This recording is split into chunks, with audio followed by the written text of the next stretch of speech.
This video recaps Season 1 of Young Sherlock from start to finish. Major spoilers ahead. If you have not watched it, pause now and come back after you do. Hello and welcome to the channel. If you have your tea or coffee ready, let's begin. Some characters are famous for their final form, calm, razor-sharp, ice-cold, but young Sherlock asks a different question. How did he become that man? The series is set in Oxford in the 1870s, and Sherlock Holmes is only 19. He is not the master detective we know yet. He is raw, unfiltered, and undisciplined. In fact, the story introduces him not as a hero, but as a criminal. From the first minutes, you understand this is not only about solving one murder. This season is about who Sherlock is and who he is forced to become. Even the opening song, Days Are Forgotten, echoes the core of the story. Forgotten days, buried memories, and truths hidden deep within the family.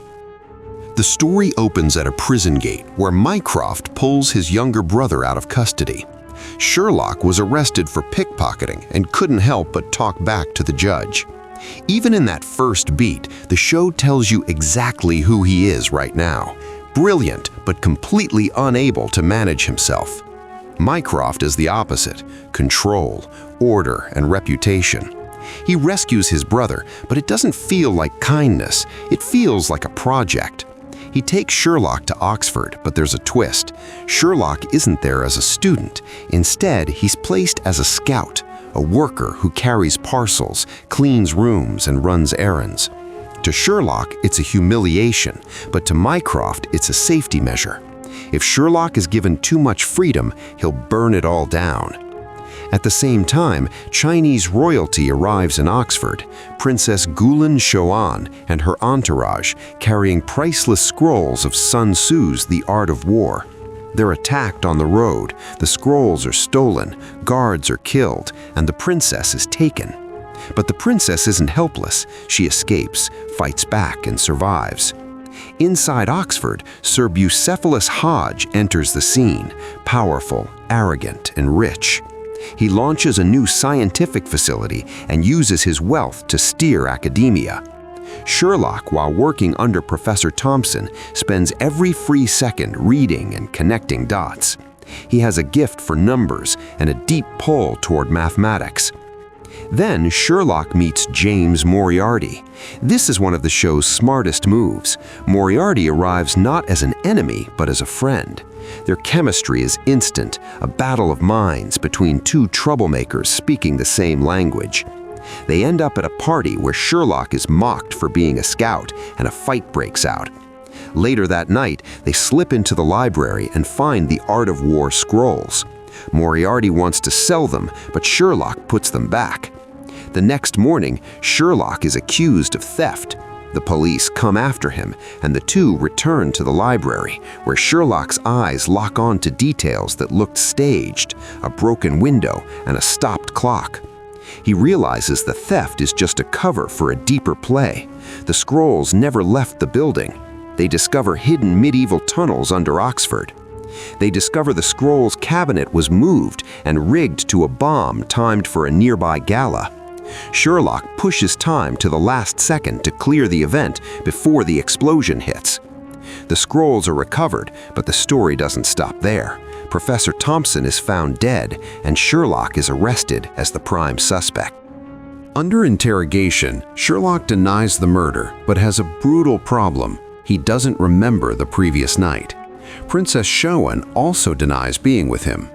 While Mycroft struggles with Hodge to get Sherlock out, Moriarty steps in with his own methods: disguise, misdirection, and showmanship. He breaks Sherlock out in a laundry cart. Once free, they rebuild the night in fragments and realize Sherlock was drugged.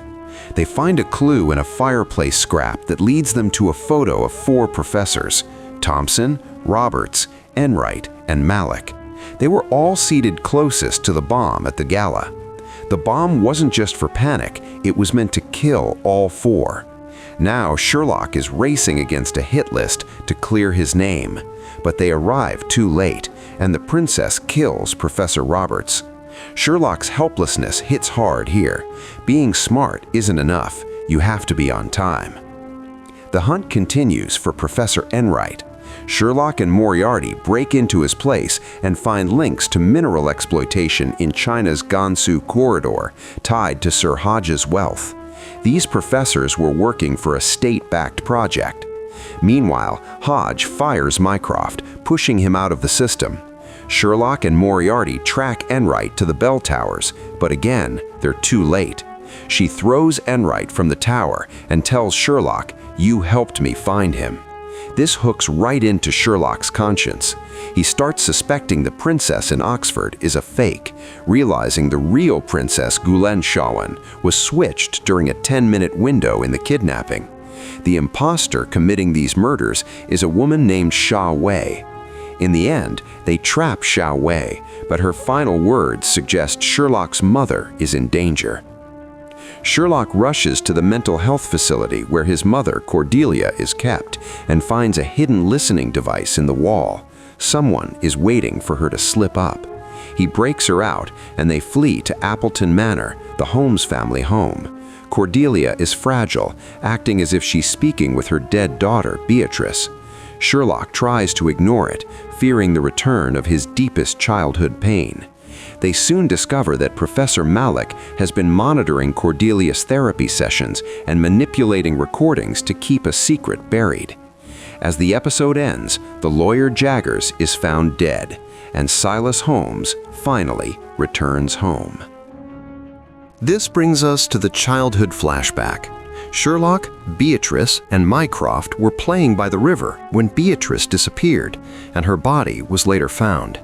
This moment locked Sherlock's guilt in place. In the present, Silas is home and furious that Sherlock took Cordelia from the facility. During dinner, Silas uses music and dance to soften the room. It looks warm from the outside, but it's pure manipulation. Sherlock notices a missing button on Silas's coat that matches one found near Jagger's body. The detective inside him awakens. James's investigation reveals the ugly truth. Silas's finances were collapsing, and he gained control of Cordelia's fortune by having her institutionalized after Beatrice's death. The ultimate shock comes when Sherlock digs up Beatrice's grave and finds the skeleton cannot be her because its arm isn't broken. Beatrice is alive. The trail leads them beyond borders to the chaotic streets of Paris. Silas is attempting to sell a traceless, deadly poison developed by Malik. During a demonstration at a club, Xia Wei appears and shoots the jar, causing a panic. Sherlock confronts his father, but when Xia Wei fires at Silas, Sherlock is the one who takes the bullet. While Sherlock recovers, Xia Wei reveals the full story. The mineral mining in her homeland poisoned her people, and Malik sold it in secret to Silas. Assad used Xia Wei's revenge as a cleanup operation for Silas. The story doesn't end in Paris. The team heads to the ancient capital of Constantinople to solve the final mystery. Silas offers a trade, Beatrice for Xia Wei. Sherlock is torn. At the market, Silas brings a girl who looks like Beatrice, but she's a decoy. In the chaos, Silas escapes, but the massive twist lands at the end of the episode. Silas returns to his family, and Edie, a character we've known, steps forward with a gun. Edie is Beatrice.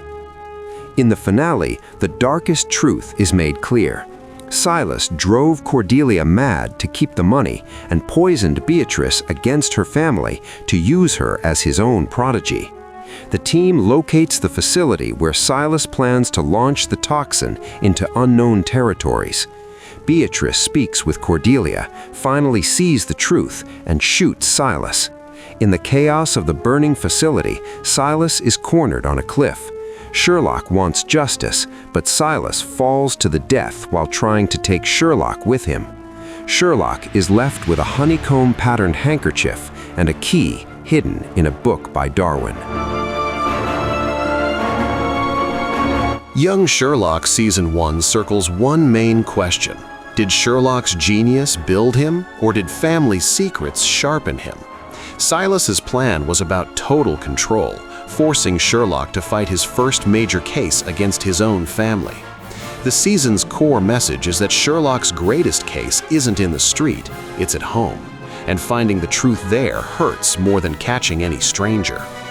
The finale leaves the door open on Moriarty, the formula, the key, and the hidden bond with Beatrice. Is this the end of a friendship or the start of a mind war? And then there's Mycroft. Is he hiding the formula for an antidote or for control? Sherlock's trust in him is cracked for the first time. Thanks for watching this far. Do you think Moriarty was truly a friend, or did he pull Sherlock into his game step by step? And where do you think Beatrice will land in Season 2? Let me know in the comments. I'll see you in the next video.